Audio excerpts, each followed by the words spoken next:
Aujourd'hui, on va regarder comment on fait la partie hybride pour déployer Skype dans les clouds.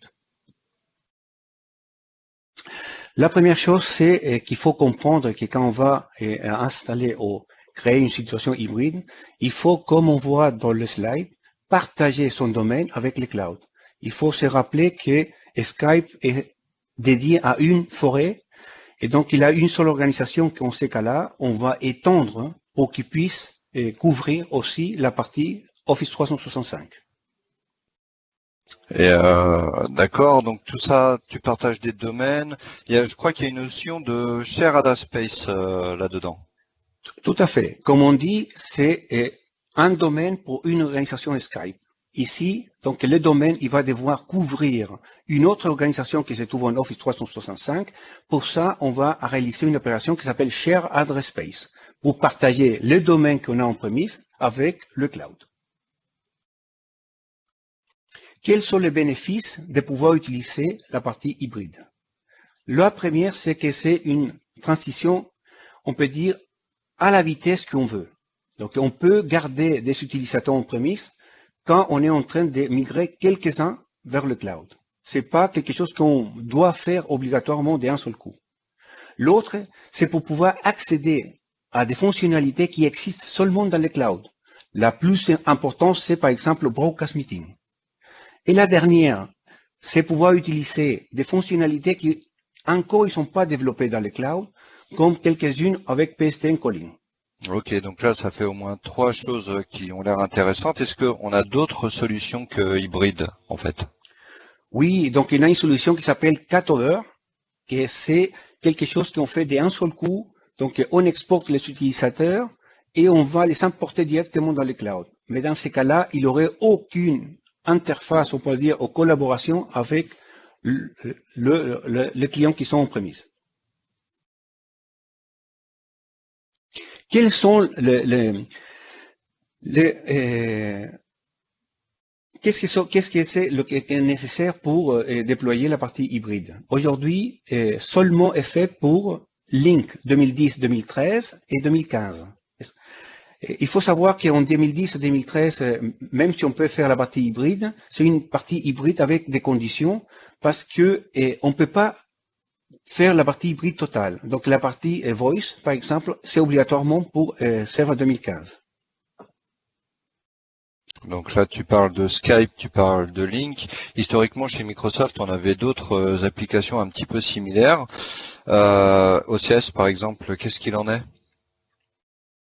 Oui, et malheureusement, tous les parties qui s'appellent Legacy, on ne peut pas faire de la partie hybride. Donc, si on a OCS 2007 R2, il faut migrer vers une solution Link 2010, 2013 ou Skype 2015 avant de pouvoir faire la partie hybride. Quelles sont les choses nécessaires pour faire la partie hybride? Bien sûr, il faut avoir un tenant Office 365, d'accord? Et dans cet Office 365, il ne faut pas oublier d'avoir déclaré les domaines qu'on va utiliser pour SIP. Une synchronisation de les comptes AD.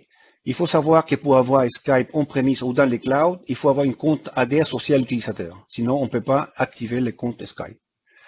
Et en dernière, c'est la partie authentification. Donc, il faut essayer d'avoir ce qu'on appelle le single sign-on. Et pour ça, il faut avoir des conditions comme SMTP égale SIP égale UPN. Ouais, c'est des histoires de best practice.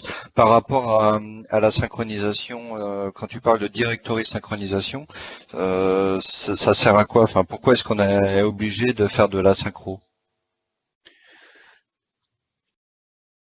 Au début, on a dit que Skype, il est attaché à une forêt, à une organisation, donc il est de facto attaché au AD de cette forêt-là.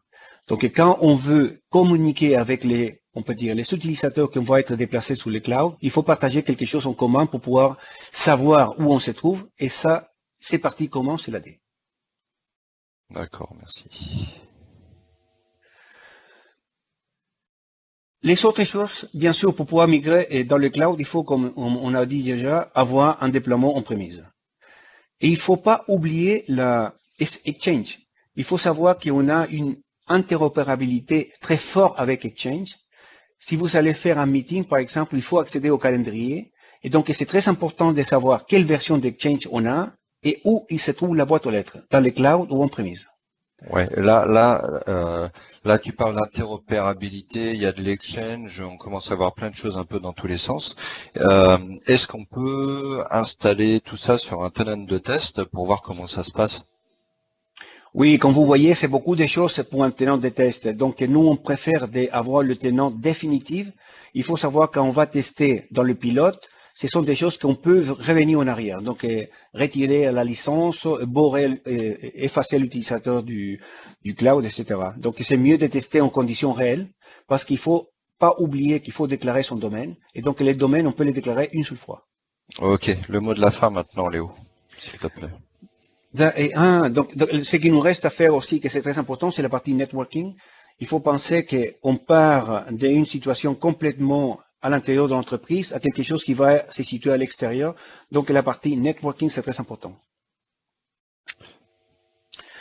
Ici, on peut dire, le récapitulatif de tout ce qu'on a dit déjà. Donc, la première partie, c'est la partie identity, qui nous parle de ce qui est nécessaire pour synchroniser les comptes de on-premise vers le cloud et pouvoir assigner les licences.